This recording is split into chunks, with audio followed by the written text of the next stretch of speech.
Hey, we are live here on Boles TV. It's BOLES dot television. As we come into focus slowly, it's Boles TV. Thank you for being here. It's a delight to see you and to know you. As our autofocus comes into focus, I'm wearing my new fake snakeskin top today, just to see how it looks in the light, because I like wearing dark tops. And this is very interesting because it's not freaking out. The light is bouncing off my shirt, and it looks pretty cool. So, hey, I call it a success. You take a win wherever you can find one today. We have an action-packed show today. So many things to talk about. And it's pretty much talking about fluency, inclusion, foreign languages, and the opera. But first, the weather here on the East Coast, especially in New Jersey and New York, has been wild. There are campfires, what it smells like anyway, from Canada, sort of invading us, and the smell is very strong. And I think the other day there was another fire in Newark or something, so we had smoke coming this way from Canada and then this way from Newark. So in our city and town, it was painfully smoggy with smoke. Now, yesterday, it was a cool, wonderful day. I had all the windows open, smelling the smoke. And I looked out the windows, and everyone's having a regular day. And some people were complaining, didn't like it, didn't feel very good. But I thought it was fine. It smells to me like a campfire. And when you grow up in the Midwest and you go camping, I'm not a big camping fan, but the smell of the fire sort of reminds you of your childhood from 50 years ago. And then I was told to close the windows, turn on the air conditioning, because the monster was on the way home. And once I did that and turned on the fans and, had the air cleaned by the air conditioner, it was easier to breathe. So most of the day I was sitting here, I guess, gasping for air in some strange way, trying to find a way to breathe.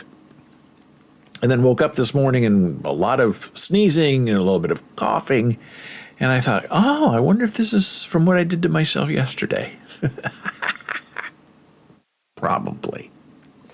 So, courtesy of the delightful and incredibly beautiful Jana Marie, this was the scene from New York yesterday.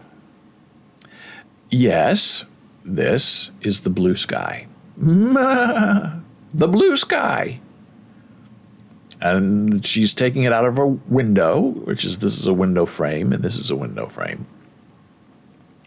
And as we carefully scroll down, there you can see the trees and the sun in the sky. Yeah, that's the sun. It's a setting sun. Now, you're never supposed to be able to look directly at the sun.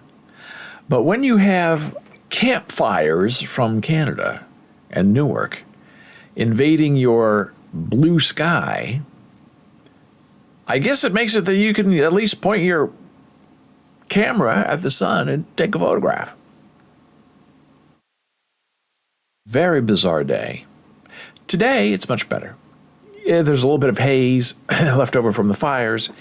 They said by, noon, right now, that it should be clear enough to go outside and not need to wear a mask. But they're doing a lot of building all around us. And I watched the builders yesterday because in our building, they closed the pool because they didn't want people outside, I guess, inhaling the smoke. And the lifeguards, the two lifeguards, I guess, either didn't want to work or management didn't want them to work outside for, an 8-hour shift in this terrible smoke. So I looked out the window a couple of times and see if, the buildings were still being built. or if, the workers were sent home as well. And from everything I could see, the building continued on. I don't know if that means anything, but I thought it was very interesting. I'm blowing up this image from Jan Marie so you can see the brightness of the sun in a dark and blackened sky. Reminds me of the King Arthur's Court, the Bugs Bunny cartoon where he's all tied up and predicts an eclipse and takes away the sun unless they let him go, and they do, and he reveals the sun because he knew the eclipse was going to last a couple of minutes. But that's what it was like, but not a couple of minutes, like the sun was gone all day. No shadows of any sort. That was the weird part. People say, oh, it's so eerie out there. Why is it so eerie? Well, it's eerie because the sky is gray instead of a beautiful blue. But most important is you have no shadow. There are no shadows. And if you're a photographer or a filmmaker, you love that, because shadows, if you're trying to, do a flat, straight scene without dramatic lighting, shadows are always a problem because you're trying to either really create them or make them go away. Now, shadows can be advantageous to you as a filmmaker because they give the eye a sense of depth perception. If a shadow's here, then you can judge distance and you can do some interesting things with shadows. But for most people who want photography, someone's face, taking a picture of a mountain, having a day like the last 2 days where there's no shadow from the sun is very enticing. You can get some very interesting, strange results because everything is just flat. So we love this photograph from the delightful and talented Jenna Marie, sweetheart.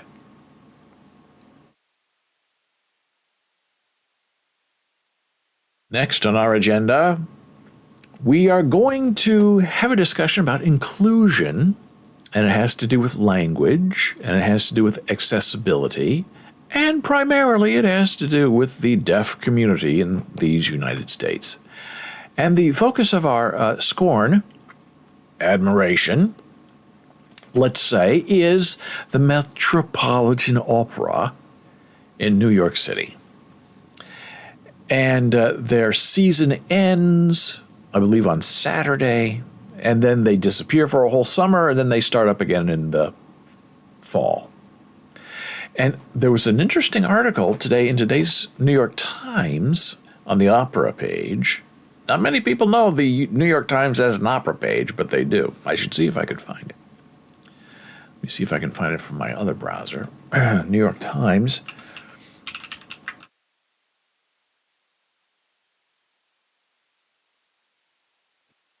I found it. I'll put this link for you in our Discord server when the day is done. When the stream is completed. Oh, and it wants me to log in. So I will log in. Now, we talked about this before. This is where it gets really funny, right? Oh, it's supposed to remember me. One moment.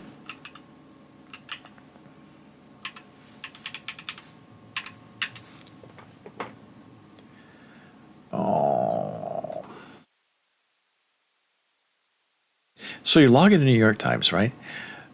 Because you're paying. And then you get this.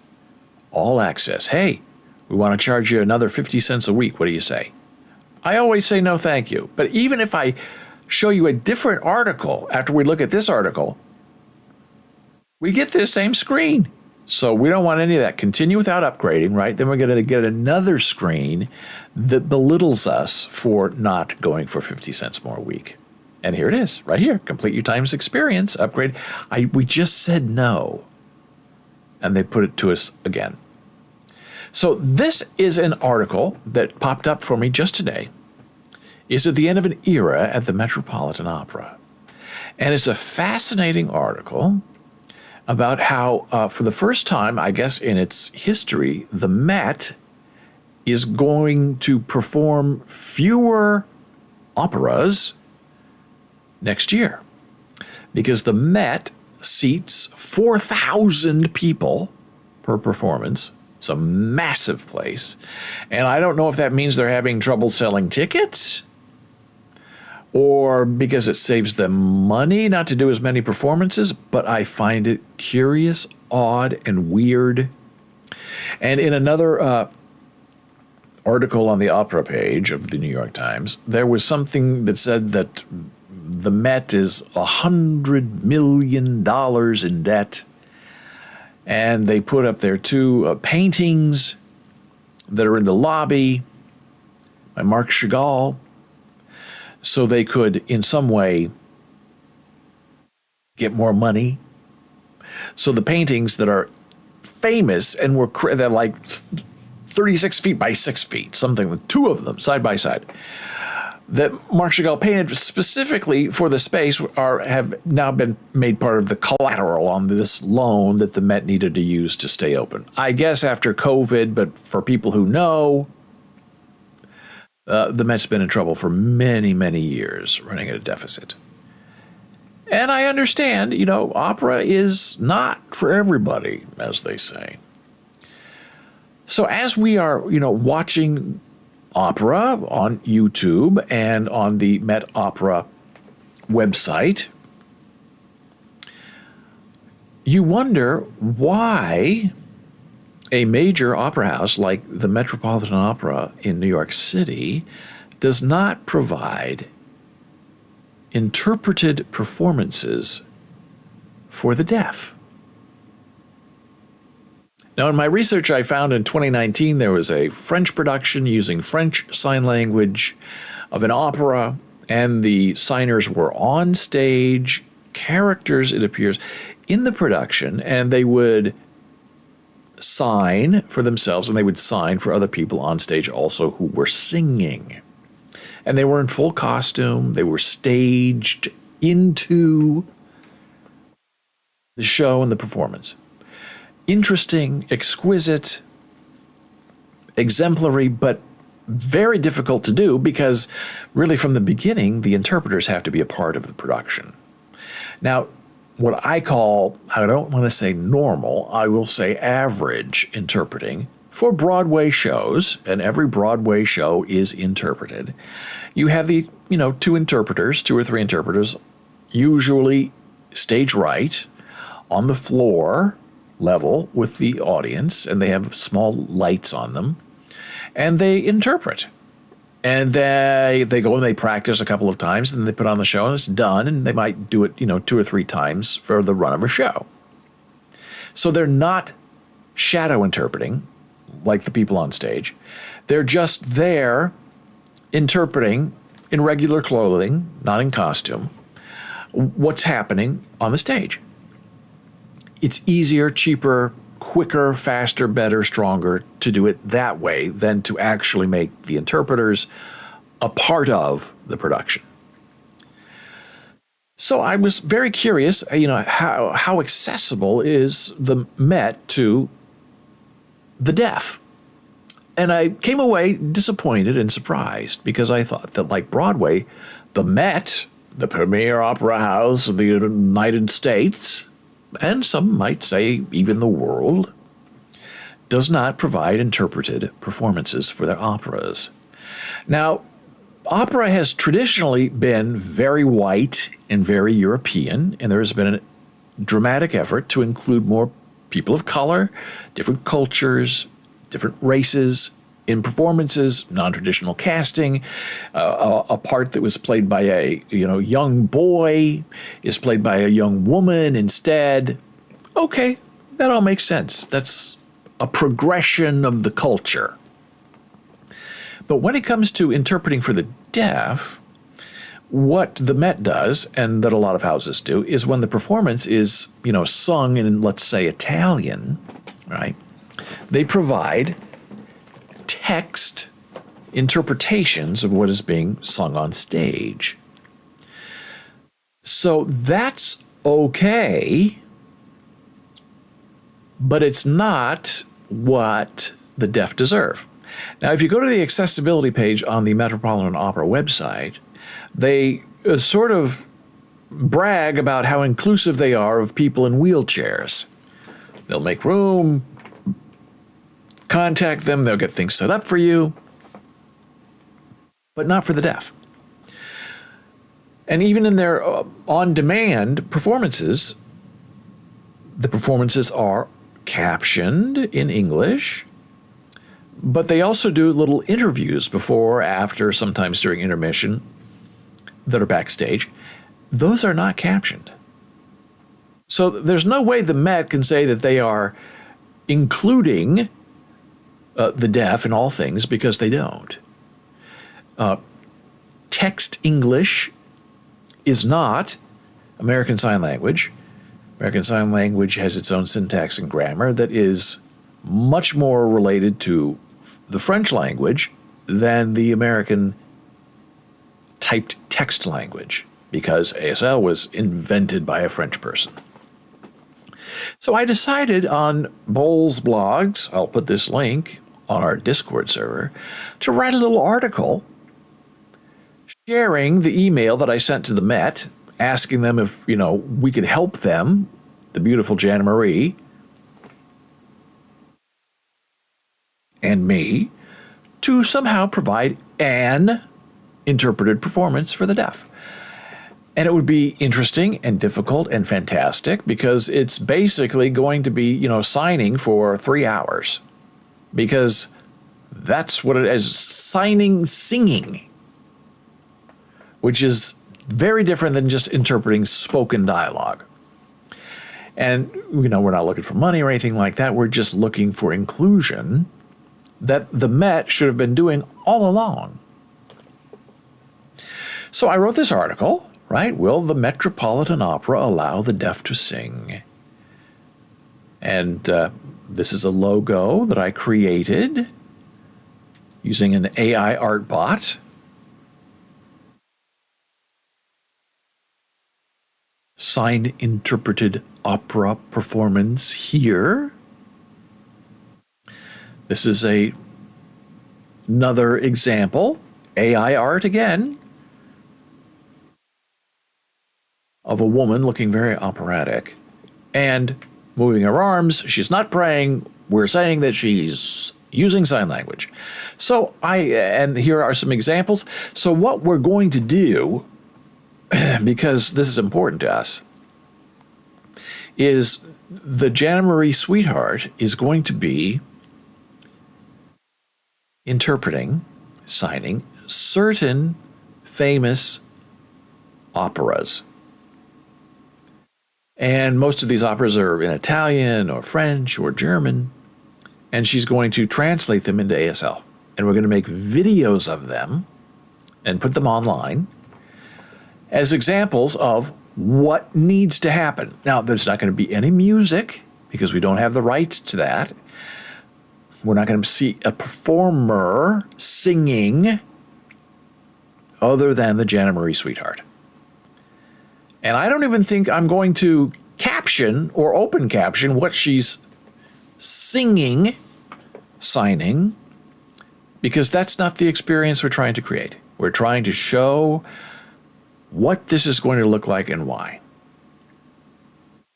So here are some examples from our friends on Reddit who know a lot more about opera than we do, and their suggestions of where we might start in our project to get up interpreted arias on our website. Which website? I don't know yet. I have many interesting ideas. It might be hardcoreasl.com. It might be bolesbooks.com. It might be a whole new opera website. I don't know yet. And then we're hoping that the Met or some other opera company in the world or United States sees this and says, oh, that's how it could work. So we're doing that no matter what. And by the end of the summer, our plan is to have at least 3 exemplar arias online, sung, signed by the beautiful and talented Jana Marie Sweetheart. Now here are some images. Looks like Lincoln Center, right? It is, but it isn't. But is it? It's not. It's all AI art. And this is the beauty of it. Not that it's fake, but that it has an imagination of its own. These sets look like they could be part of the Met. They're not. They don't exist. Backstage at the Met, the lighting board doesn't exist. Backstage at the Met, lights, beautiful, doesn't exist. A costume drawing of a costume at the Met, no. This is AI art, again. Backstage at the Met, in the costume room, no. It's AI art. The makeup tables backstage at the Met where the performers get ready to go on stage, no. It's AI art. And this part that is all in bold print is the actual email that we sent to the Metropolitan Opera in New York City. Now, it's very hard to find a contact point for the Met. They have a very generic email address, but you want to find a person. You need to find a drill down, and it was very difficult to find anything. I think I maybe found 8. Several I had to guess, send it to them, and 4 bounced back. 4 did not bounce back. One of them was the press office, the other was the accessibility office, the other was the general office, email black hole, and nobody responded. Not even to say, hey, we got your message, now, F off, pal. Or, hey, we're already working on this. Or, heck, we've already done this. What's wrong with you? So that's a disappointment that they aren't even interested enough to respond. But we're going to keep going. And maybe the Met won't respond, but maybe someone else will respond in the United States or other parts of the world, and the deaf will be included in what we're doing. So I have reserved several domains, URL domains, 2 of which are ariaasl.com and operaasl.com. Now, why are you not using ASL first? That's a good question. When you type it, and this does matter, when you type it out, it looks weird. Your eye doesn't want to read ASL first because ASL is not a word. When you're using an actual word, like hardcore, ASL, the eye wants hardcore first, ASL second. Now, we do have a website that is SOS ASL, and that is an emergency website for first responders who can use it to interact with the deaf. So if you go to ariaasl.com or operaasl.com, and you can click on it right now, you'll see that it takes you to this screen that says it's not secure because there's no certificate, but that's okay because it's just a forward right now. Continue to cite, and hey, look, it takes us right back to our article. So that's another point of what we're trying to do, is to put these articles online, get some interest. I heard from a little magazine, big magazine that deals with opera, and they said, hey, how could we help you? And so I gave them a list. I said, look, if you know someone at the Met, I don't want their name, I don't want their email address, but maybe you'll just point them to this article. I said you could do a story on, inclusion of the deaf at other operas. Have there been other major operas who have included the deaf, or is the only one that was done in 2019? We're waiting to hear back from them as well. But I encourage you that if you are interested in helping us on this project and get people included, go to our website, read our article, and then contact the Met and tell them, look, we read this article. Why not have an interpreted performance for the deaf? It doesn't have to be every single show. It doesn't have to be every single performance. But could you try it once to see if it works? Because I guarantee 100% it will work and be very successful. So this experience really got me thinking, okay, we, no matter what, are doing these aria opera interpretations. What's next? Well, I felt that I need to become more proficient in Italian. Now, I know that sounds ridiculous to learn Italian at my ridiculous age. But I thought, well, wait a minute, why not? Because it will help me at least understand what's going on. Even though things are very interpreted and you can easily get interpreted things, but to get the feeling, the speech, the language, the feel for it, the cultural significance was important. So I thought, okay, I'm going to do my best to try to learn just some basic Italian so I can feel that I'm not a stranger in too strange a land where I'm, learning the intricacies of opera and performance as well as language. And I was hearkened back to my junior high school days with Senorita Bird, 45 years ago, learning, to my great dismay and my own malcontent, Spanish. Now, I was not a good student, really, of anything about that time, but especially Spanish. I didn't have a knack for it, really. And it's sort of interesting that, I've met my beautiful deaf wife and learned American Sign Language, and we write books about it, which is a foreign language to me. And I specifically remember, you would repeat, you'd learn, the male, female words, pronouns. It was, I'm exhausted thinking about it right now. Not a great experience, never really became even a little bit fluent. But the rule was, total immersion. You go into that classroom and you sit there and you try to figure out how to communicate in a foreign language that is not English. And I thought it was hilarious, and several of my friends thought this was hilarious too, when I'd say, when class is over, let's libro. And they would laugh and laugh and laugh, because libro in Spanish means book. But at that time, back in the 80s, you would say, let's book, let's get out of here, let's skedaddle, right? As the kids say today. So I would say, let's libro, making a sort of foreign language joke between running out of there and a book that you read. I did not mean the book that I was reading. I meant let's get out of here, but let's use the word book that I'm reading to be hilarious to your friends. Let's libro. And my friends would laugh, and every time I would get caught saying it by my Spanish teacher, she would correct me and say, your libro is not let's get out of here, let's run fast, let's walk. You're talking about the physical book.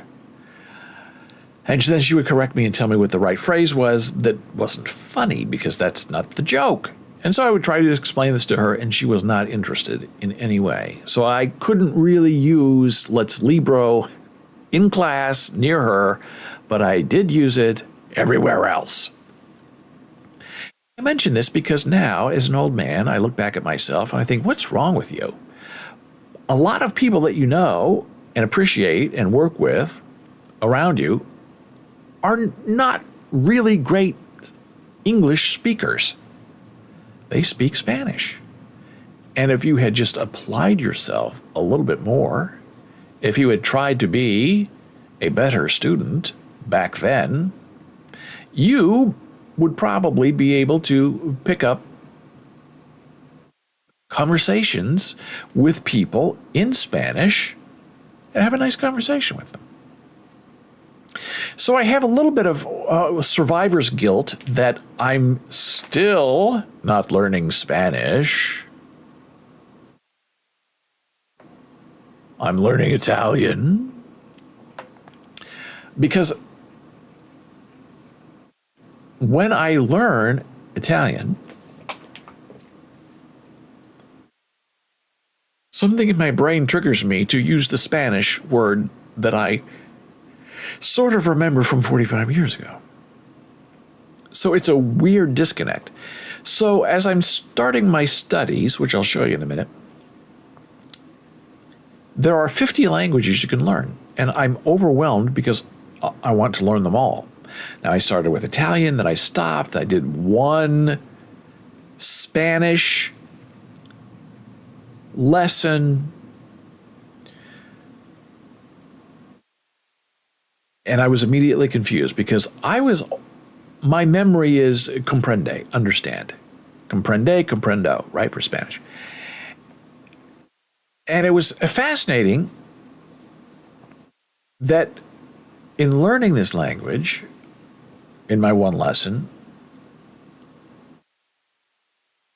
it was a different word that I'm now struggling to remember because I just had it in my mind. Entiende, entiendo, understand. And it completely threw me because that is not the word that I've been using all this time. And then I kind of looked it up, what is the difference? And they are different meanings. So obviously I'm misremembering that. And then I decided, well, what about French? Wouldn't it be fun to learn all three at the same time? Italian, French, Spanish, all the Latin languages. Why not do it? And then I did one lesson of French, and that was hard. French was harder than the Italian lesson. And with French, you start reading. They give you a reading lesson almost right away, like lesson 2. With the Italian system, reading, you don't start reading until lesson 9. I don't know why. So as I'm searching, trying to find how to best learn Italian, this website is the one that kept popping up as the most popular. Pimsleur. Now, when you look at this, it's spelled, you can't see it, Pimsleur.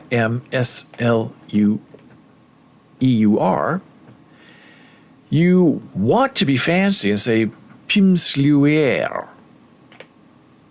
Make it a French pronunciation, but it's not, it's Pimsleur.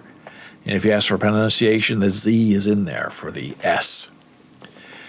And people seem to really like this. I guess this is what a lot of governments use to get their, soldiers, diplomats, people traveling up to speed because they learn very quickly.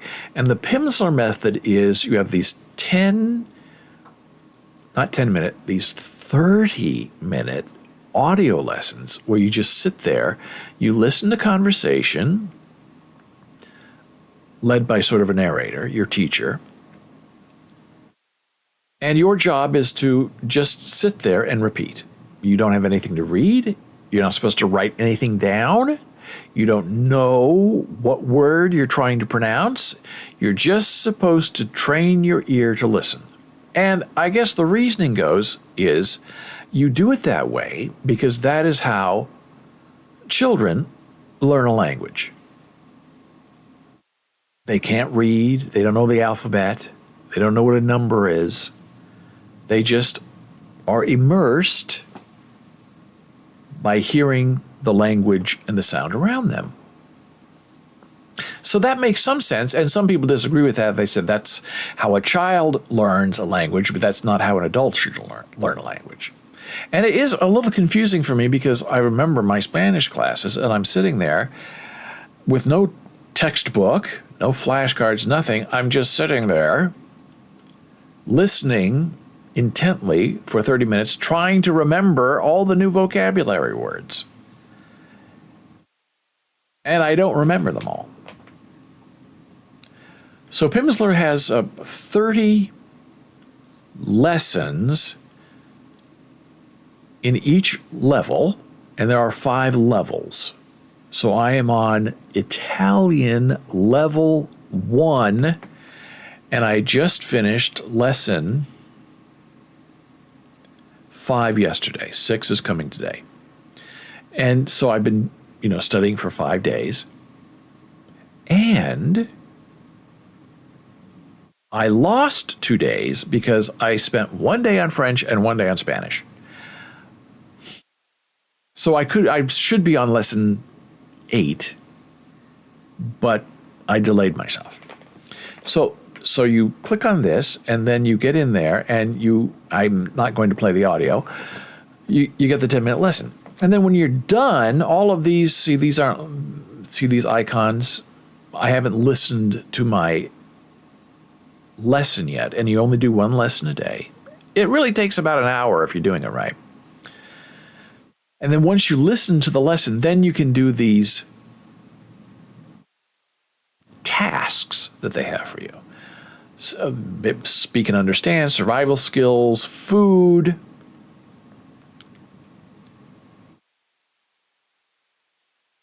So we'll click on survival skills. And these aren't flashcards really. This is voice training where you can have it pronounced for you. And then you know what word is being said. And then you can, click over here and save it to your review pile for later, right? So it has the Italian in bold and the English translation in a lighter color. So scusi is excuse me. Le capisce l'inglese? You understand English. Okay. So this is how it goes. And then you get feedback as you go along. Now, it's not teaching you proper spelling yet. It's not teaching you proper punctuation yet. It's not teaching you, the L apostrophe inglese. It's not teaching you to put a mark over an E. Is it going that way or the other way? It's just trying to train your ear. And it can be a little confusing. So I've been doing that. And then here's where it gets really interesting with Pimsleur is this. Pimsleur has an AI voice coach. Now this is new. The only AI language learning tool with actionable feedback and science-based techniques to fix pronunciation mistakes. Voice recognition is available for 21 languages, 21 out of 50, not bad. Compare your pronunciation with native speakers. Identify and fix pronunciation flaws. Test your accuracy and recall. And if you master all 30 lessons in challenge mode, to earn a Pimsleur language certification. So this is what you do.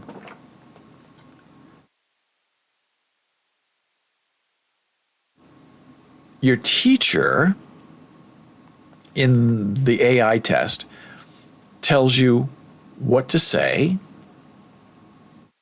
in English, and then on your screen is it written out in Italian, and then you press a record button and you pronounce the phrase in Italian. And then you get immediate feedback. You either get 1 star, which is fair, 2 stars, which is good, 3 stars, which is excellent. And I do all of mine excellent. And you can listen back to yourself immediately on how you pronounced. If you make a mistake in pronunciation, it will show you on screen which word is not right. It's really very sophisticated and super advanced. And I have to say, I love it. Now there's the challenge mode, which is what they talk about right here, which I have not done yet. I just practice. And the challenge mode is where you do a test, and it will pop up a phrase in English and say, "You're on your own, kid. Record and pronounce this phrase in Italian." And there's no help. You're just completely on your own. So the practice tests your pronunciation. The challenge mode tests your pronunciation as well as your memory, which is probably why I'm avoiding it. Now, so you do Pimsleur, and it has flashcards. It has a cool game you play where words fall and you have to pick the translation. It's interactive and fun. But if you want more, how do you practice your foreign language skills if you don't have someone to practice with? Well, here is a quick solution that I have discovered.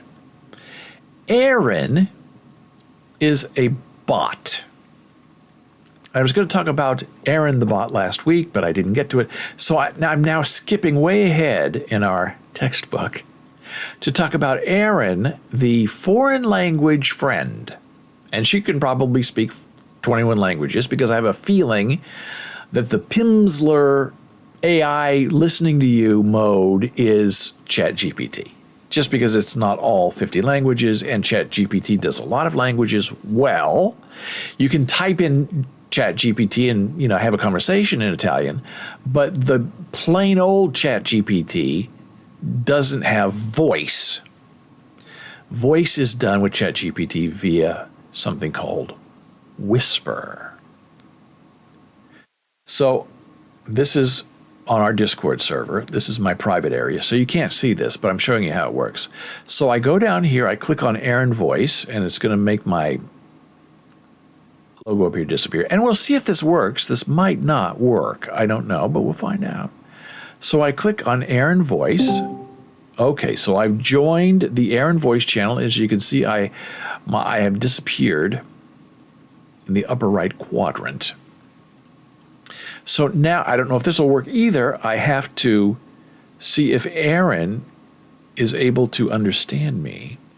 But she might not be able to understand me because I'm speaking and she should be responding. And she doesn't seem like she's responding. I am muted. Okay, so let me see if I can unmute myself and ask her a question. Oh, I'm muting. I'm still muted. It might be because I'm in streamer mode. Okay, so I don't think... Well, let me see. Can I unmute myself? Oh, yeah. Oh, here. Unmute. Yes. Now, I don't know if this is going to cause some kind of feedback or not. I have to put on my headphones and see. Let me turn on my microphone. Oh, it won't let me do it. Okay, because I'm in streamer mode. So I'll show you what I've been doing with Erin. As I go into my voice chat with her, right, which is right here. Oops, right here. Erin, that's the bot. That's her name. This is me, meow. Erin voice, right? And then up here in the Erin section, you can see our conversation.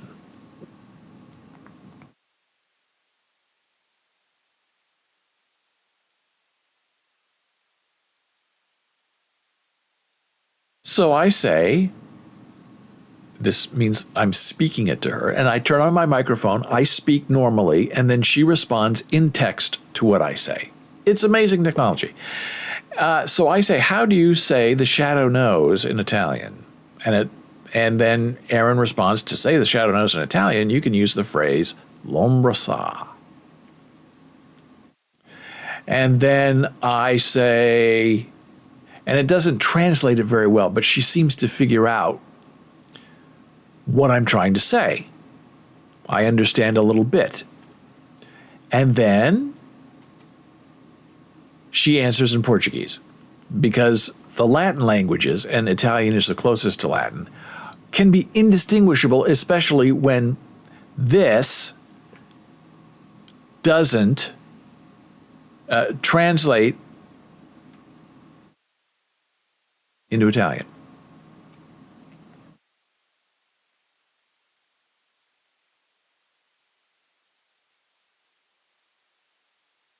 And here she is speaking to me in French. Yes, I understand English. Feel free to ask me questions in English or discuss various topics. I'm here to help.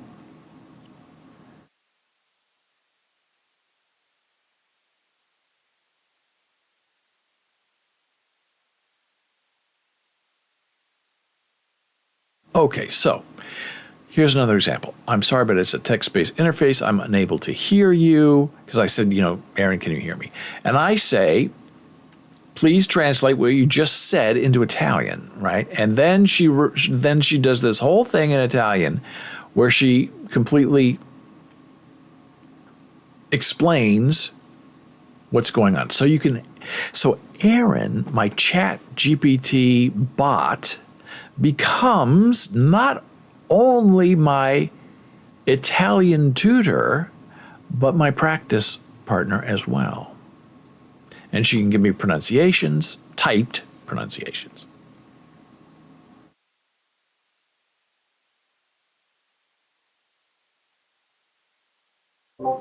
Oh, now wait a minute. Aaron, can you hear me?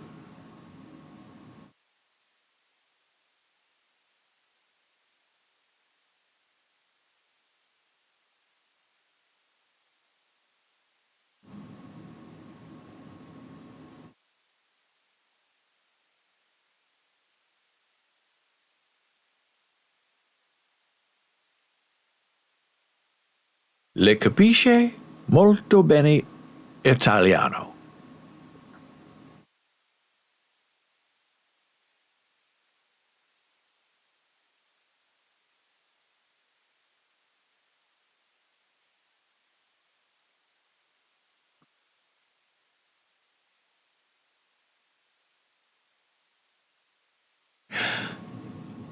Now I have to turn this off because she's listening, so I have to mute myself if I can. Okay.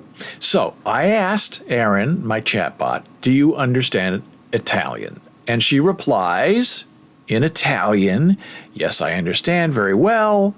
Here's the translation in English, which is great because the plain vanilla chat GPT does not provide the English translation of what was just said. It just will respond to you in Italian because it thinks you want to know in Italian. So she responds, yes, I understand Italian very well. I am happy to help you with any questions or discussions in Italian. If you need assistance, please don't hesitate to ask. It's fabulous. So that is completely invaluable to me as a person learning a new language. So what else about total immersion? Very important. I live in a hearing, English-speaking world, and I watch a lot of television. Well, if you have the right package, and if you don't have the package, you can actually add Italian channels to your Comcast Xfinity experience. You can get international channels from Comcast. I'm sure they have a lot of foreign languages. I know we get Spanish channels by default with our package. Italian channels, there are 2 of them. RAI Italia in HD or SD, okay. Then Mediaset Italia, which is not an HD channel. And the HD channels are 3280 and 3281. So you go to those channels and everything, it's a channel as if you were living in Italy. It's not captioned, open caption, closed caption. It's all programming in Italian, which is a great way to practice total immersion. So if you just want the RAI Italia HD, $10 a month. But if you want the 2-pack, the HD channel and the SD second channel, then you get it for $15. So it's interesting that Comcast values an HD channel at $10 a month and a secondary regular standard definition channel as being worth $5.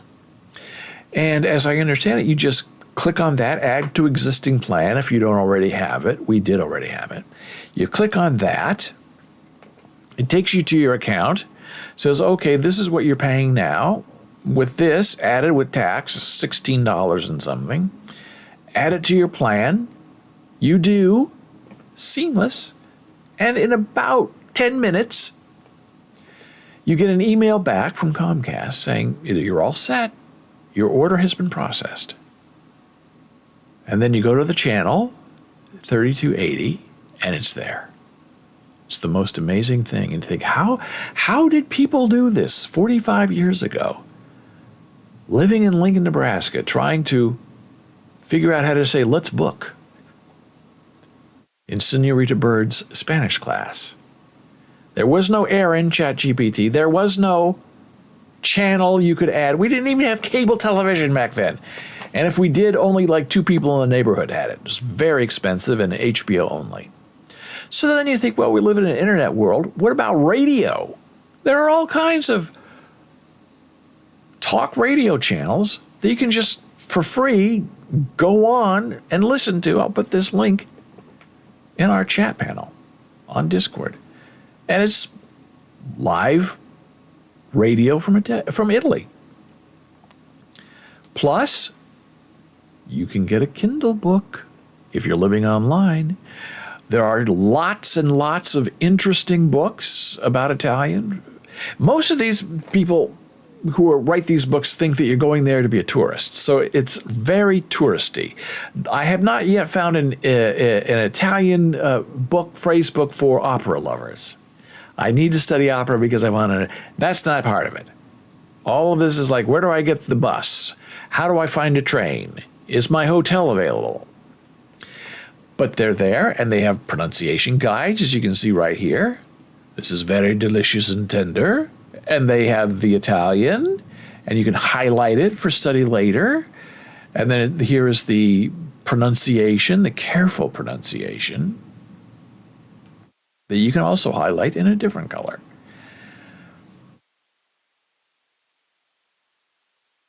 Now, this was very interesting. This is the major Spanish newspaper. And I have a translator that wants to translate everything I look at into English. So this time I had to say, translator, don't transfer that. Don't translate this. Keep it in the original language. And so I did. And this is another great way to be a proponent of immersion in a language. And you sort of read things and you kind of recognize, oh, that's that word, but it has a little bit of a different look to it. It's longer. What does it mean? How do I get there? I'm a little lost. Sometimes there's even English. And you can subscribe to this right now for like $1, €1 a month for the first 3 months. And after that, it's, I think, €6 a month. And you do this. They also have an app for your iPhone, but subscribe online to that website. Don't subscribe from your iPhone because for a year, it's like €200 compared to 70 if you go the traditional way. And there's no problem signing up. If you're from America, you can figure out what the words mean just based on experience, or you can translate the page in English, sign up, and then turn off the translation page. So here I am trying to, find out what the news of the day is, and I have no idea what any of this is saying. So what do? Here's one thing you can do. You highlight it, you copy it, and then you go, and this is also a Windows app, to DeepL Translator, detect language. This is also a browser plugin. You paste, it detects Italian, and instantly translates it into English. According to the Wall Street Journal, Beijing has offered Havana billions of dollars to build a new spy base 100 miles off the Florida coast. A blatant challenge to these United States, but a snub to Putin as well. So if you get stuck, like on a word, what does this mean? I don't know what I mean. You can bring up a language translator. Google also has it automatically on the page. I'll show you that. It's very interesting. Find another one. Highlight it. Well, I guess this is, it's just going to take me back to my page. But it's really terrific. And this is the translator I use for Mastodon, our Mastodon instance at boles.xyz, because there are a lot of European, German, Italy speakers on Mastodon.